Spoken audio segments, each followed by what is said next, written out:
ही समाया हुआ।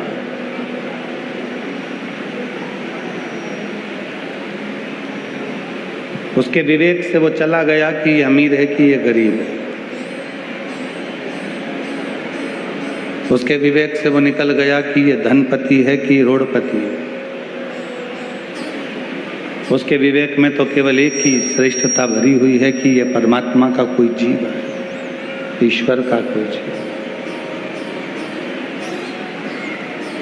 भगवान का कोई जीव है, ईश्वर का कोई जीव है, परमात्मा का कोई जीव है।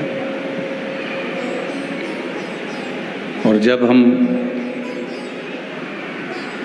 प्रत्येक जीव में, जितने भी जीव हैं संसार के, प्रत्येक मनुष्य में जब हम परमात्मा का दर्शन करते हैं तो निश्चित है कि हमें ईश्वर को ढूंढने की जरूरत नहीं पड़ती, ईश्वर हमको ढूंढने के लिए निकल जाता है। फिर हमें ईश्वर को नहीं ढूंढना, फिर हमें ईश्वर को नहीं ढूंढना, फिर हमें ईश्वर को नहीं खोजना, ईश्वर हमें खोजता है।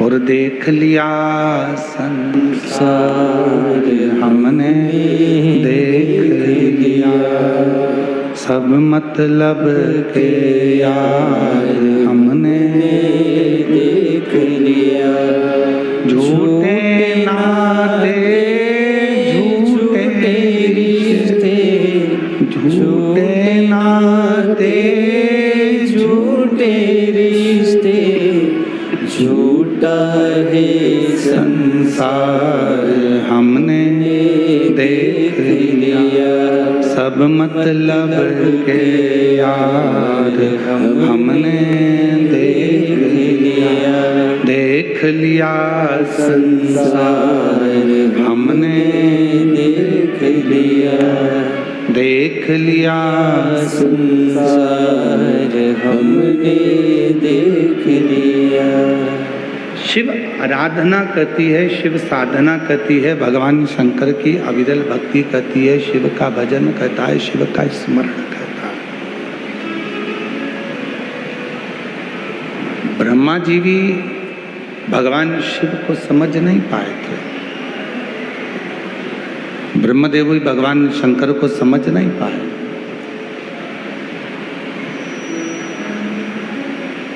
और नहीं समझे इसलिए भगवान ब्रह्मा और भगवान विष्णु भगवान शंकर को खोजने के लिए गए।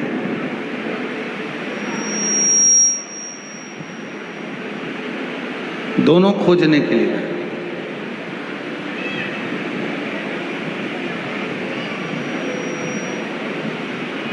ढूंढते रहे भगवान शंकर को कि भगवान शंकर मिलेंगे, भगवान शिव प्राप्त होंगे, भगवान शंकर मिलेंगे, खोजते रहे।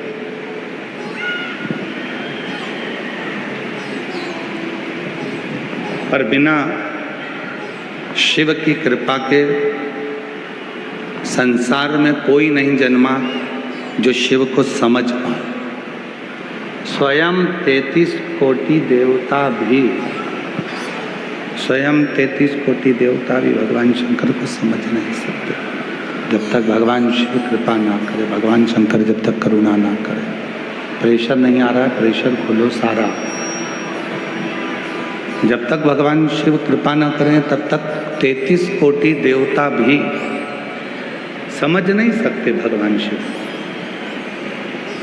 और फिर निवेदन करूंगा, यदि शिरूर के भक्त, शिरूर में रहने वाले, शिरूर के आसपास के रहवासी अगर इस शिव महापुराण की कथा में पहुँचे हैं, भगवान शंकर की कथा में पहुँचे हैं, भगवान शंकर की कथा को श्रवण कर रहे हैं, भगवान शंकर की कथा को सुन रहे हैं, तो याद रखना कि उस शिव की तुम पर और तुम्हारे परिवार पर कृपा हुई है तो तुम भगवान शंकर की कथा तक पहुँचे हो, और तुम भगवान शंकर की करुणा कथा तक पहुँच पाए हो, शिव जी की कथा तक पहुँचे हो,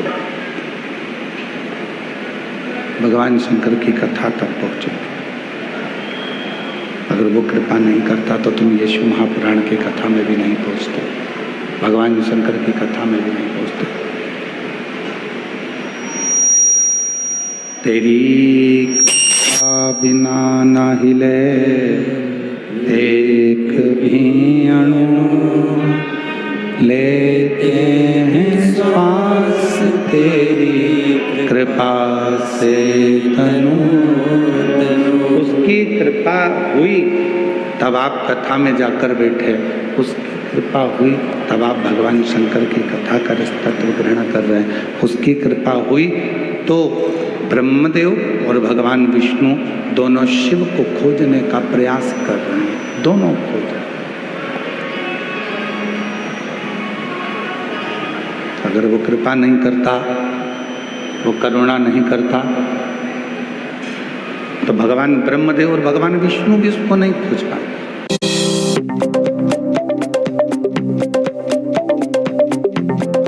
If I pay through UPI, it doesn't count as real spending. If I get a cash back, that means I save money. What still spent money? Your bank balance knows the truth. It's on sale and trending. तो भगवान ब्रह्मदेव और भगवान विष्णु भी उसको नहीं खोज पाए, उन परम पिता परमात्मा को नहीं खोज पाए।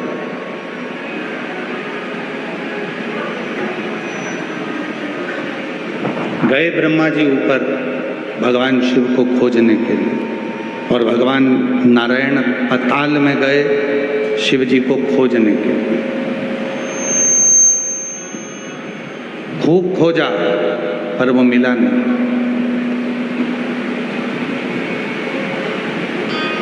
आखिरी में फिर एक बड़ा सा पर्वत, उस पर्वत को घुमाना प्रारंभ करा दोनों ने, और दोनों ने जब पर्वत को घुमाना प्रारंभ करा तब एक अग्नि का खंभ जैसा एक शिवलिंग की आकृति प्रकट हो। प्रथम शिवलिंग इस भूमंडल पर, इस संसार सागर में प्रथम शिवलिंग यदि किसी ने प्रकट करा था, और प्रथम शिवलिंग की पूजन यदि किसी ने करी थी तो वो भगवान ब्रह्मा और भगवान विष्णु ने करी थी, और प्रकट भी उनने करा और पूजन भी उन्होंने करा। प्रकट भी वही करें और पूजन भी वही करें।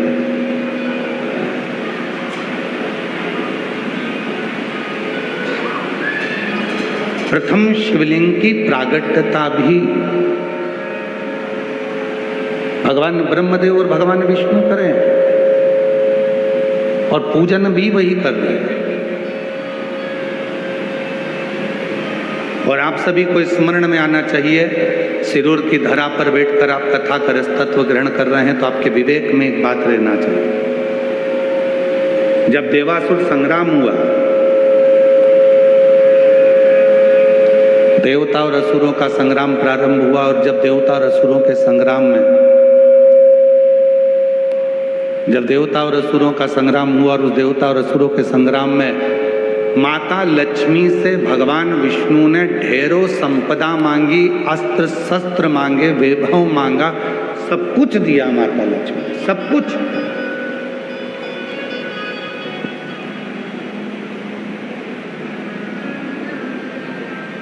कुबेर जी से मांगा, कुबेर जी ने भी सब कुछ दिया। अब एक समय ऐसा आ गया कि ना तो कुबेर जी के पास कुछ बचा, ना लक्ष्मी जी के पास कुछ बचा। लक्ष्मी जी के पास भी कुछ नहीं बचा था और कुबेर जी के पास भी कुछ नहीं बचा, सब कुछ समाप्त हो गया। और एकांत में माता लक्ष्मी जी बैठ गई, एकांत में।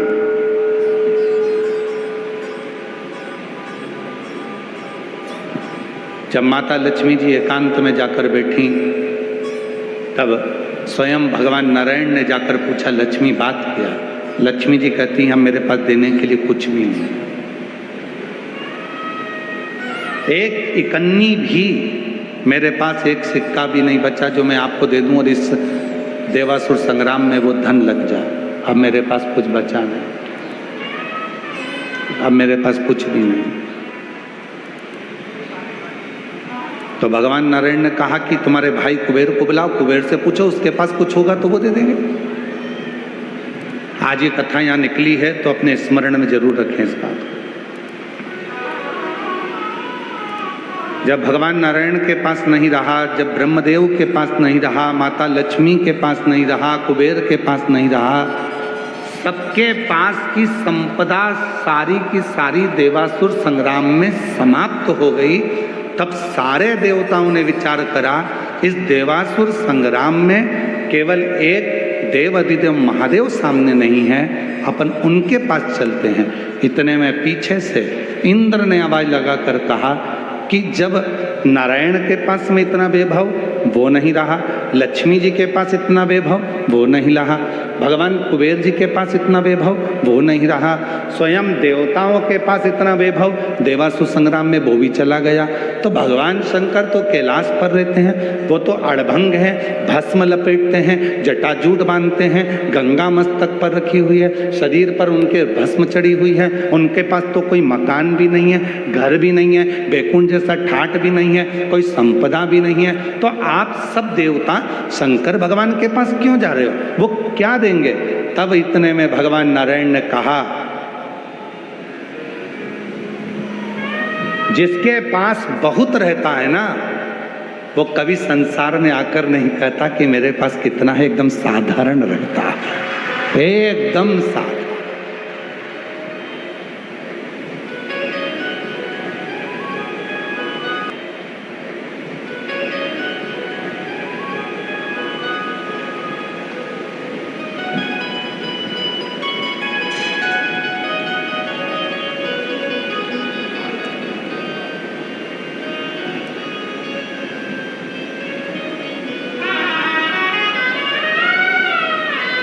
कल एक किसी ने एक वीडियो, सिरूर की एक वीडियो डाली है किसी ने, कोई यूट्यूबर होगा जिसने डाली हो, अगर वो बैठा हो यूट्यूबर तो हम उसको बुलाएंगे, उसको भी हम सम्मान करेंगे। उसने एक वीडियो डाली, वो वीडियो पर नीचे बहुत सारे लोगों ने अपना अपना भाव लिखा।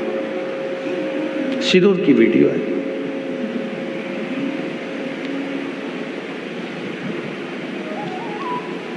और उसमें सबसे ज़्यादा यदि कुछ लिखा है तो उसमें एक सुंदर बात लिखी कि 1 करोड़पति व्यक्ति यदि कोई कार्यक्रम कराता तो इन साधारण व्यक्तियों के बीच में नहीं जाता। और मैं उस वीडियो में लिखा था नीचे, श्री प्रकाश भाई इस पूरी पब्लिक के बीच में खड़े होकर रात्रि को नृत्य भी कर रहे हैं और आनंद भी कर रहे हैं।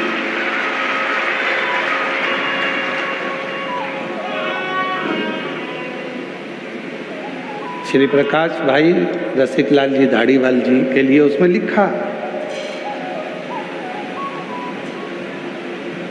जिसने वो वीडियो डाली हो अगर वो कहीं बैठा हो यूट्यूबर तो आ सकता है, अगर वो यूट्यूबर कहीं बैठा हो जिसने भी, एक सहजता का विषय, जिसके पास वैभव की कमी नहीं है, धन की कमी नहीं है, संपदा की कमी नहीं है, एक जरा सा दुकान वाला व्यक्ति, उसकी दुकान चलते चलते खूब जोरदार चलने लगती है तो उसके अंदर अहंकार आ जाता है, मैं और यहाँ बैठूंगा, मैं और यहाँ जमीन पे बैठूंगा, मैं और इतनी दूर कथा सुनने जाऊंगा, मैं और ऐसा करूंगा, मैं और भंडारे में भोजन करूंगा। जरा सा धन आता है और व्यक्ति के अंदर अहंकार आ जाता है। और 1 करोड़पति व्यक्ति भी जिसके पास में कई फैक्ट्रियां हो, धन हो, वैभव हो, और उसके बाद भी वो तुम्हारे पास में, तुम्हारे साथ में रात को कीर्तन कर रहा हो, भजन कर रहा हो, स्मरण कर रहा हो, तो जीवन का एक सुख हमको प्राप्त होगा, एक आनंद प्राप्त होगा। ये कथा के मध्य में ये सीख सीखने को मिलती है। जिस पेड़ में ज्यादा फल लग जाते हैं वो पेड़ हमेशा झुकता है, और जिस पेड़ में फल कम लगते हैं, 2-4 फल लगते हैं तो भी ऐसा ऐसा हवा में डोलता रहता है। 2-4 प्लाट ले लिए, 1-2 दुकान हो गई, इसके बाद तो ऐसा डोले कि मेरे बराबर कोई नहीं। और जिस वृक्ष में ढेर सारे फल हैं वो एकदम नम्रता के साथ झुक कर चलता है, अपनी जिंदगी को सार्थक बनाकर चलता है, धन से नहीं है।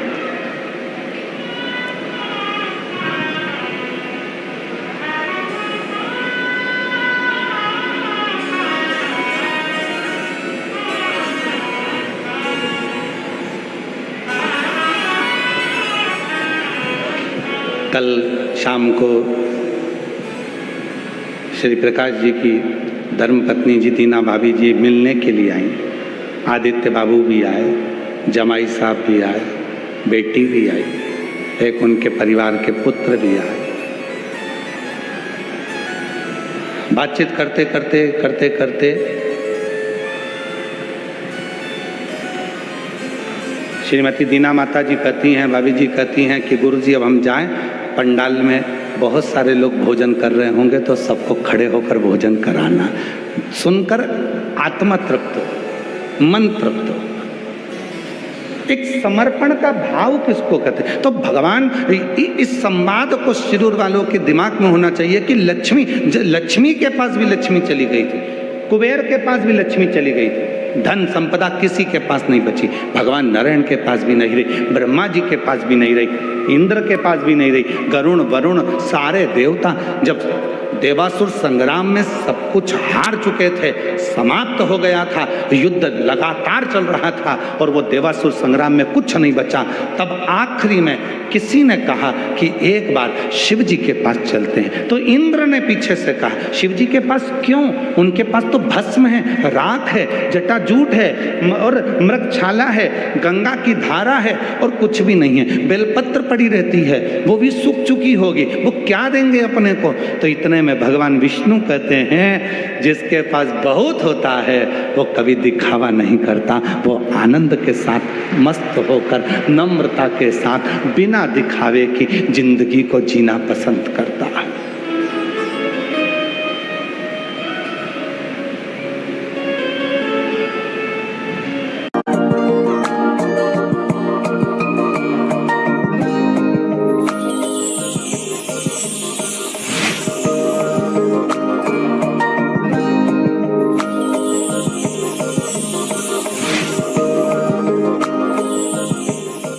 टर टर टर टर सिस्टर बीनाचा मेसेज आला आहे अर्जंट. लिहिलंय की माझ्या मुलाच्या ट्रीटमेंटसाठी 1 लाख रुपये पाहिजे डॉक्टर, ताबडतोब पाठवा प्लीज. सिस्टर बीना, मी आधी सिस्टर बीनाला फोन करून विचारेन मग पाठवेन, कारण मी मूर्ख नाही. Well done doctor. UPI सांगते की जर ओळखीच्या व्यक्तीकडूनही असे मेसेज आले तर असू शकतं की त्यांचा मेसेजिंग ऍप हॅक झालाय. तर आधी नॉर्मल कॉल करून चेक करा आणि म्हणा मी मूर्ख नाहीये.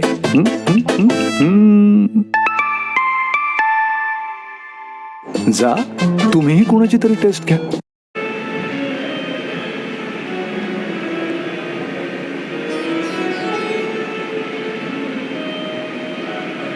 भगवान विष्णु ने कहा नहीं चलो उस भगवान शिव जी के पास चलो। तो इतने में फिर इंद्र ने कहा वो कुछ देंगे ही नहीं,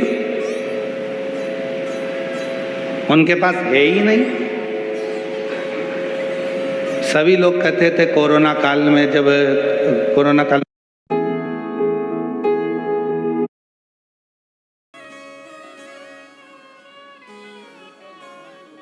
सच्चे व्यक्ति के पक्ष में कम लोग खड़े होते हैं और झूठे व्यक्ति के पक्ष में दुनिया खड़ी हो जाती है। ये जिंदगी का बहुत बड़ा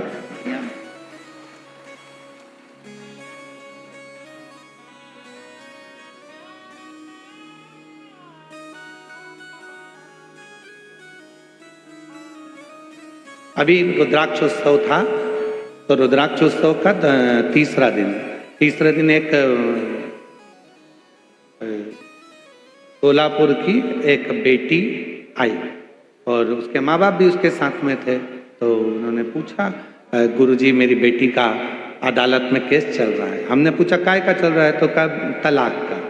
हमने पूछा क्यों? तो कहा वो लड़का ठीक नहीं।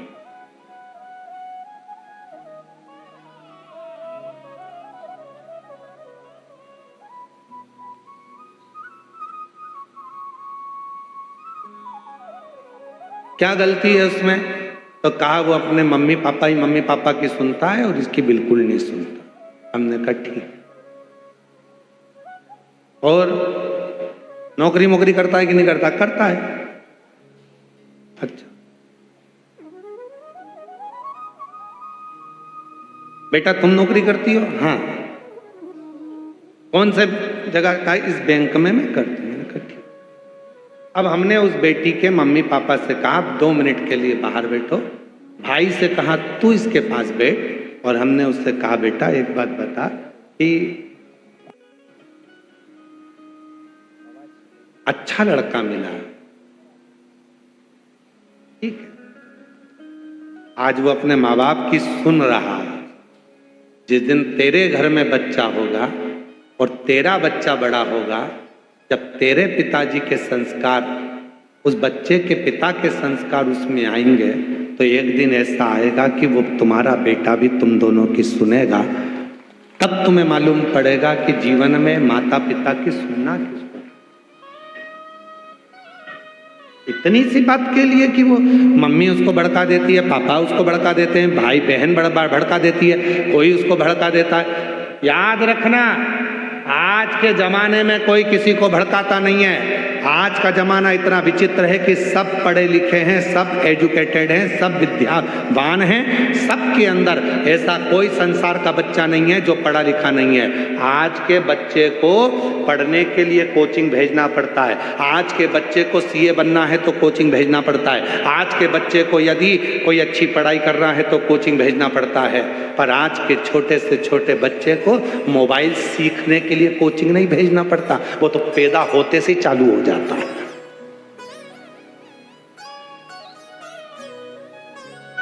उस बच्चे को सिखाना नहीं पड़ता कि व्हाट्सएप कहां से खुलेगा, उस बच्चे को सिखाना नहीं पड़ता इंस्टाग्राम कहां से खुलेगा, उस बच्चे को सिखाना नहीं पड़ता कि मोबाइल का फंक्शन कहां से खुलेगा। जितने फंक्शन तुमको नहीं मालूम उतने तुम्हारी औलाद को मालूम, भले वो इतना सा। एसी के फंक्शन तुमको नहीं मालूम, तुम्हारी औलाद को मालूम, भले वो इतना सा। टीवी के फंक्शन तुमको नहीं मालूम जितने उस बच्चे को मालूम। क्यों? उसका कारण था, जब बच्चा गर्भ में आया डॉक्टर ने कह दिया बेड रेस्ट, तुम दिन भर पलंग पर पड़ी रही।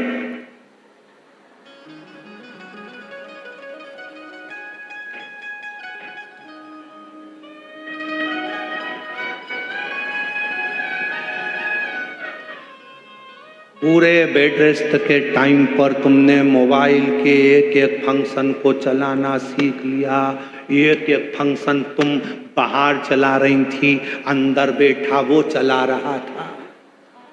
अंदर पैदा होने के बाद 4 महीने के बाद जैसे ही बच्चा रोया, मम्मी ने मोबाइल चालू करके उसके पास रखा, एकदम चुप, एकदम चुप। खाना नहीं खाता तो मम्मी ने मोबाइल में चला दिया। एक मोटा हाथी, बच्चा चुप।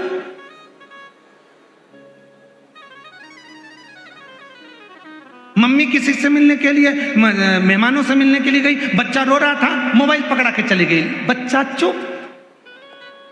जाओ, भले तुम 2 दिन के लिए जाओ पर मोबाइल दे जाओ। बच्चा चुप। इतनी प्रीत। आप में से कितनी माताएं जो अपने बच्चे को मोबाइल की कोचिंग देने भेजा था? आप में से कितने भाई बैठे हैं जिन्होंने अपने बच्चे को मोबाइल की कोचिंग देने भेजा था? कोई माता पिता अपने बच्चे को मोबाइल की कोचिंग सीखने के लिए नहीं भेजता, मोबाइल चलाना सीखने के लिए नहीं भेजता। वो गर्व से सीख कर आता है, क्योंकि दिन रात माताएं चलाती हैं तो बच्चे के भी असर आ जाता है और वो कोचिंग सीख जाता है, उस मोबाइल को चलाना सीख जाता है।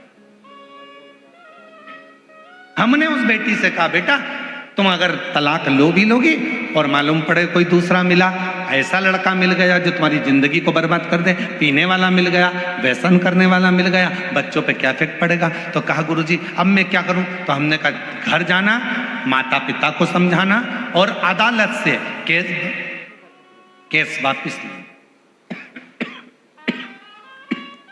अदालत से केस वापिस।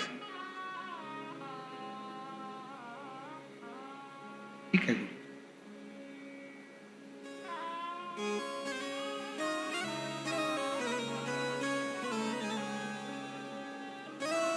हमें प्रसन्नता इस बात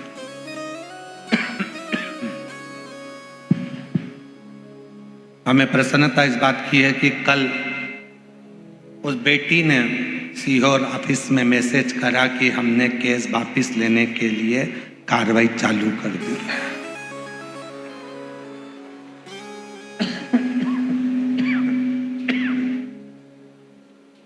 प्रसन्नता इस बात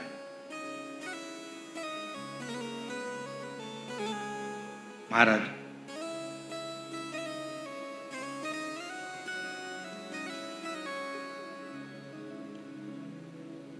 शिव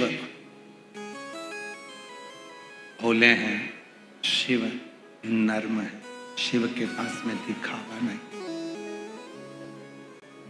शिव के पास में दिखावा नहीं है, भोले हैं, नम्र हैं, उनके पास में दिखावा कोई काम। इंद्र कह रहे हैं क्या वो देंगे? क्यों नहीं देंगे? दे सकते हैं आप उनके पास। ट्रिंग ट्रिंग. हॅलो. मी तुझ्या वडिलांचा बालपणीचा मित्र चतुर काका. नमस्कार काका. त्यांच्याकडून बेटा 5,000 घेतले होते. आत्ताच तुला ट्रान्सफर केलेत बेटा, पण चुकून 50 पाठवले गेलेत. पेमेंट मेसेज चेक कर बेटा आणि बाकीचे 45 मला परत पाठव. तुमचा मेसेज नंतर. मी आधी माझं बँक अकाउंट चेक करू. मूर्ख नाहीये मी. शाबाश. UPI सांगतं कोणी नकली पेमेंटचा मेसेज पाठवून पैसे परत मागत असेल तर सांगा. मी मूर्ख नाही.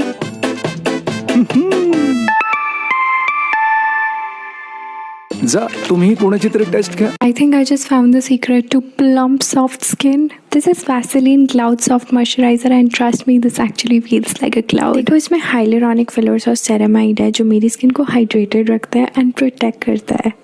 एप्लीकेशन के बाद skin literally 10 times more hydrated लगती है. प्रॉपर प्लम सॉफ्ट क्लाउड जैसा bounce. So if you want cloud soft plump looking skin, go try the cloud soft moisturiser now. वो दिखता है उसके पास में कुछ भी नहीं, दिख रहा है कि उसके पास कुछ नहीं है, पर उसके पास बहुत कुछ हो.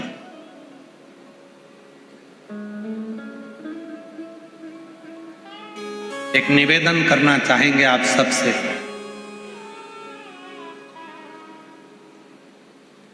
अपने घर के बच्चों को साल में 1 या 2 बार नाना नानी के घर और दादा दादी के घर लेकर जरूर जाया करो.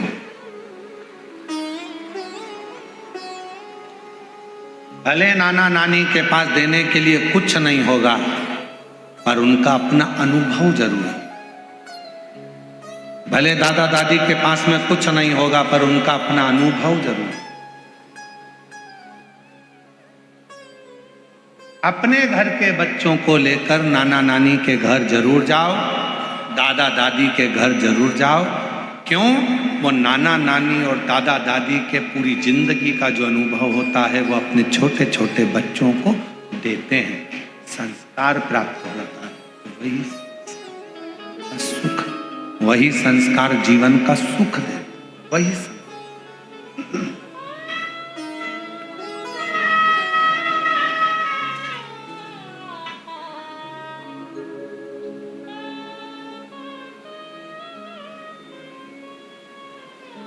और मेरे बाबा दया करना, मैं तेरे भरोसे हूँ. मेरे बाबा दया करना, मैं तेरे भरोसे ना घर के भरोसे हूँ, ना परिवार के भरोसे हूँ, ना घर के भरोसे हूँ, ना परिवार के भरोसे हूँ. मेरे बाबा दया करना, मैं तेरे भरोसे हूँ. भोले बाबा दया करना, मैं तेरे भरोसे हूँ. तो कहाँ शिव के पास शंकर जी शिव के पास।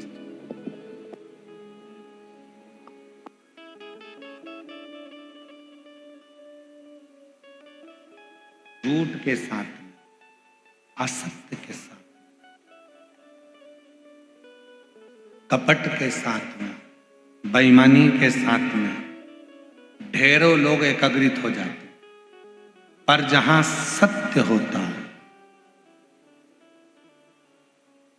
जहां ईमानदारी होती है, सत्य होता है, विश्वास होता है, जहां पर सत्य की कोई बात होती है, वहां कोई एकत्रित नहीं होता।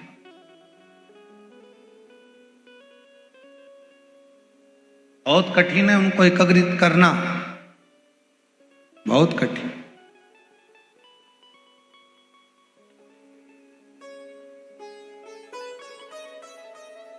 कल एक किसी ने पत्र भेजा था, एक बहन जी ने, कि मेरे घर में 22 साल तक औलाद नहीं है। पत्र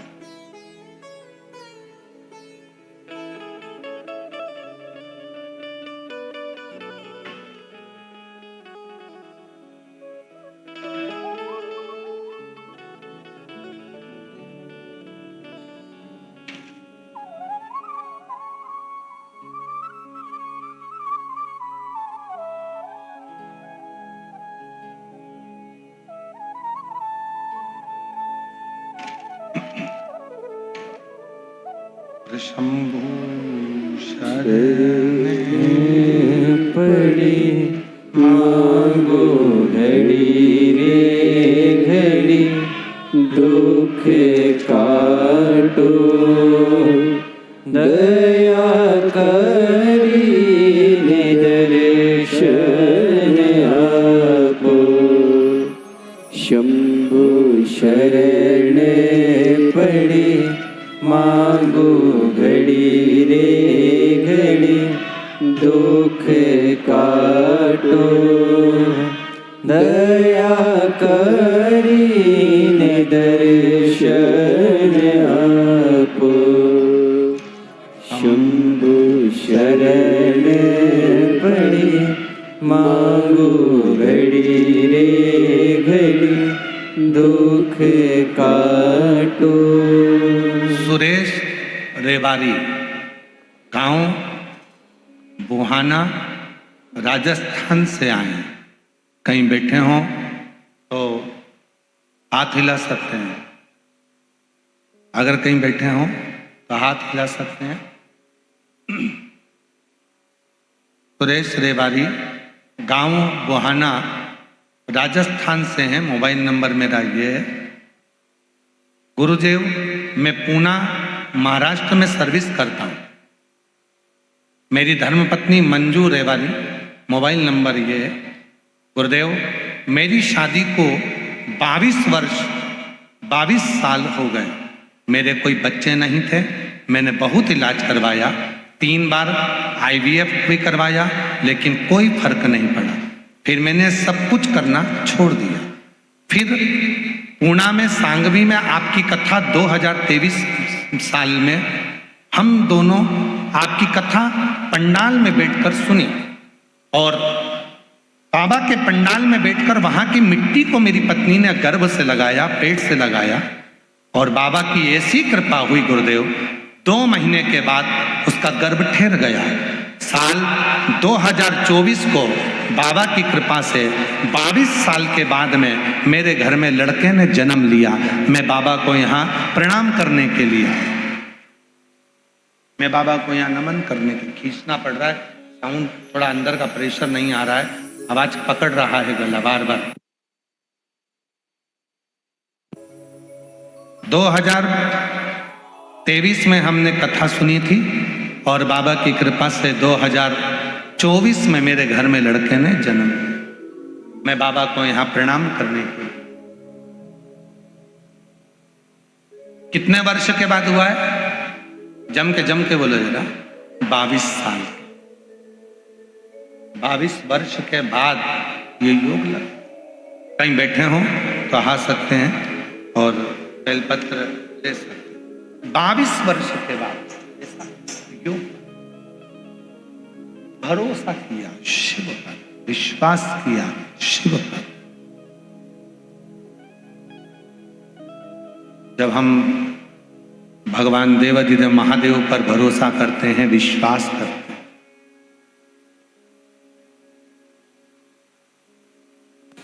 और जब शिव जी पर हमारा पूर्ण भरोसा होता है, विश्वास होता है, दृढ़ता होती है, तो शिव करुणा करना प्रारंभ करते।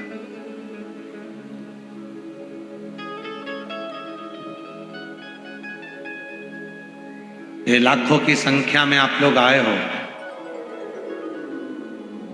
क्या लेकर आए हो अपने साथ? एक विश्वास,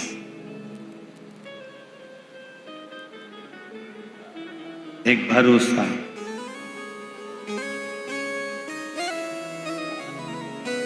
एक दृढ़ता, बाबा के प्रति आपका भरोसा कि शिव है। मैं कथा सुनूंगी बैठकर, बाबा से प्रार्थना करूंगी बैठकर, वहां की रज को, वहां की मिट्टी को अपने मस्तक पर चढ़ाऊंगी और मेरा देव अधिदेव महादेव मेरी झोली खुशियों से भर देगा। ये विश्वास है, ये भरोसा है। एक पत्र और आया, अच्छा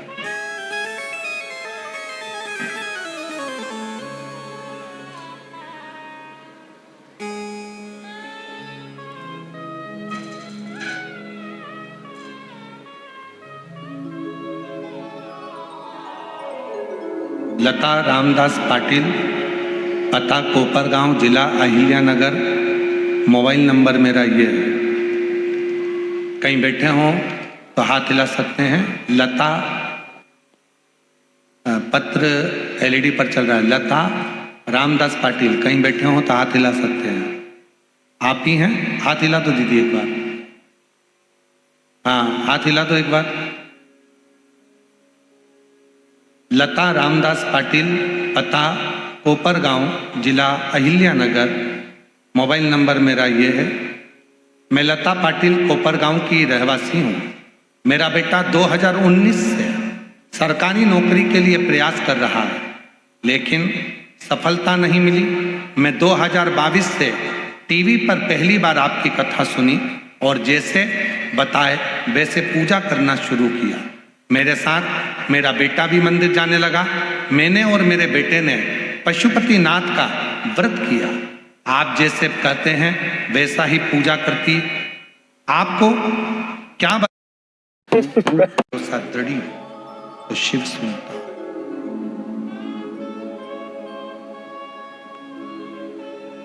बोल बम का नारा है, आवाज नहीं आई है। बोल बम का नारा है, सारी समस्या का हल श्री शिवाय, श्री शिवाय नमः। एक लक्ष्य अपने भीतर, और वो लक्ष्य यदि भीतर है वो मंजिल तक जरूर पहुंचे, मंजिल तक।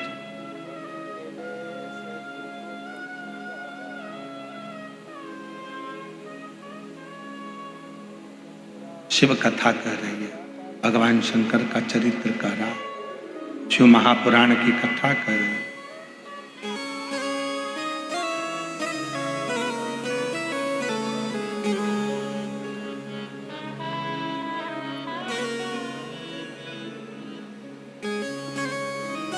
ओ गोरा भोले को रिझालो, ओ गोरा भोले को रिझालो, ओ गोरा भोले को रिझालो, भोले को रिझालो, शिव कर को रिझालो, भोले को रिझालो, शिव शंभो को रिझालो, भोले को रिझालो, शिव शंकर को रिझालो, भोले को रिझालो, शिव शंकर को रिझालो, ओ गोरा भोले को रिझालो, ओ गोरा भोले को रिझालो। दोनों हाथों से ताली सेवा देते हुए